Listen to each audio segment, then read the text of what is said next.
na diving at swimming pool sa mundo. Nagpapatrol, Raquel Salinel. 60 meters ang lalim, 14 million liters ng tubig, o sinlaki ng 6 na Olympic-sized pool. Ganyan kalaki ang Guinness World Record holder para sa pinakamalalim na swimming pool para sa diving. Nakabubukas lang dito sa Dubai, UAE. Isa sa mga sumabak sa deep diving si Michelle Benaventura na IDC scuba instructor sa Fujairah. Ang saya-saya ko na nag-dive kami dun sa deep dive Dubai. Kasi from shallow tita to drop, ang pakiramdam mo pag, uy, ang lalim! Pagradang ka pa ng dibdib ko.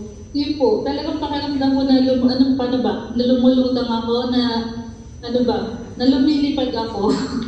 May mahigit 50 underwater cameras ang pool, kaya kuha ang diving experience sa Sunken City. Tinawakan ko na yung mga libro, naghawak na ako dun sa motorbike. Ang Deep Dive Dubai ay nabuo hango sa inspirasyon ng mayamang kasaysayan ng pearl diving ng UAE.